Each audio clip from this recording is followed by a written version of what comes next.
France 24's Wassim Nasr monitors jihadist movements. Thanks for joining us. What more do we know about this mission? Well, actually, we know a bit more. We know that it was aimed against Islamic State jihadis in particular, which are active in this border region between Niger, Mali, and even Burkina Faso. We know that it happened, so the crash happened in the same region, like less than 20 kilometers away from the Indeliman barracks, which were attacked by the Islamic State like a few weeks ago, and in the same region where the first French soldier killing by Islamic State jihadis was claimed. So this is overall a map of jihadi activity and French operations since 2017 and up to 2019, and you see how it is spreading in this border region despite military operation, French military operation, airstrikes, and local armies who are fighting the jihadis there. We're talking about hundreds of military of Mali and Burkina Faso being killed on monthly basis by jihadis, either the Islamic State, which is new in the region, or Al Qaeda, who has the most effective, if I may say so, web in this region since decades.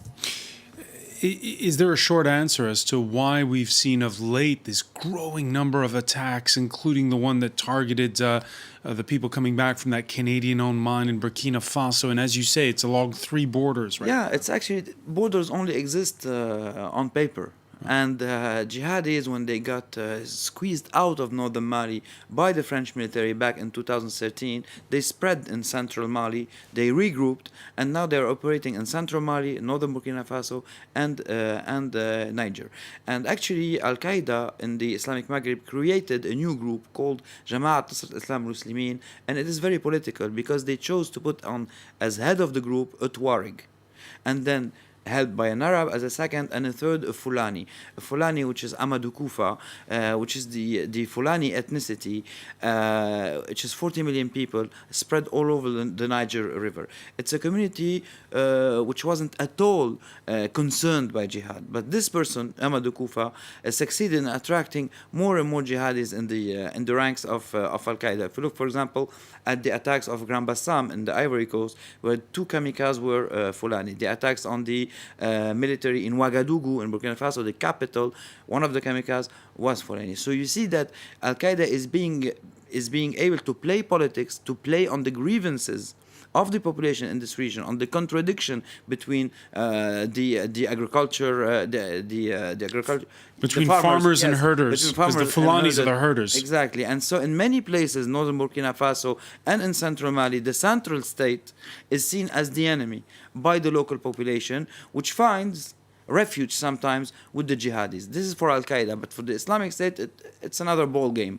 For the Islamic State, their presence, their declared presence, is new, and they are getting bolder and bolder by claiming the killing of one French military on the 2nd of November, and by spreading all the way to southern Algeria, where the Algerian army conducted operations against them a few days ago.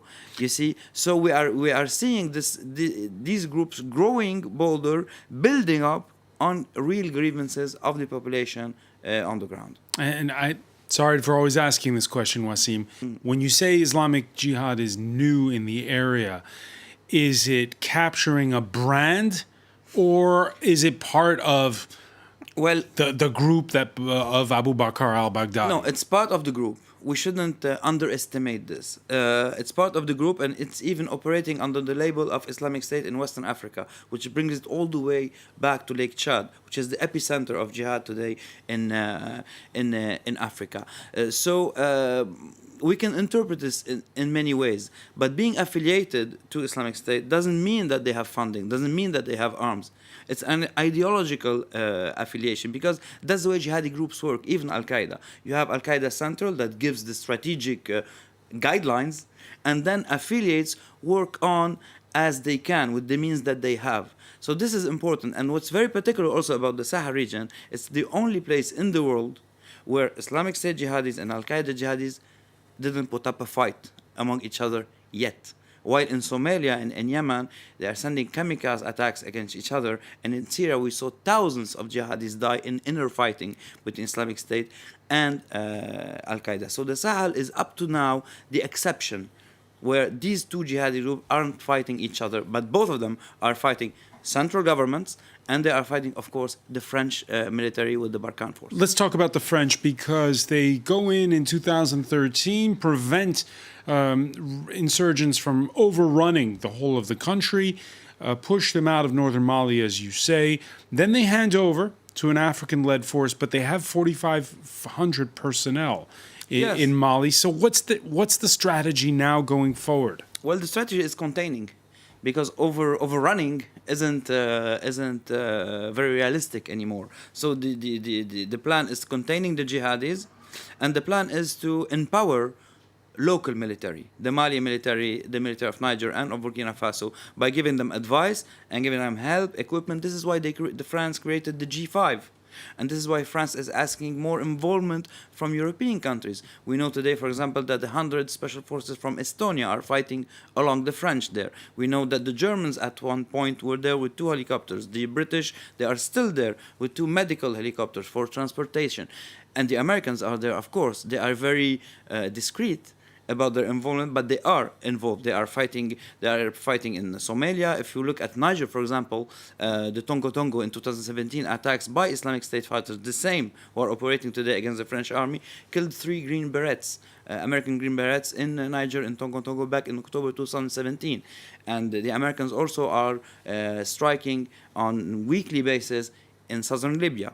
So all this area is all connected, and the force of the jihadis is that they don't recognize any borders, and it's a huge area, so they can move in convoys, they can move on motorbikes, and this is, for example, the reason why the French put up this operation, because they saw that a group of jihadis were moving on motorbikes, and they decided to hit them. Wassim Nasr, when we've had loss of life among French soldiers in Afghanistan, when the French were there were debates that came up afterwards. Should the French be involved in foreign theaters? We're not hearing any of that today. Well, not yet. It's too soon. And if we talk about Uzbin, where 10 military were killed, of course, in 2008 in an ambush, a Taliban ambush. But the Sahel and Africa is considered as very vital for France. On the same time, the involvement in Afghanistan was also to be on the side of the Americans after not being on their side in 2003. So it was like more a diplomatic issue. But the present Africa is older, is more relevant for the French.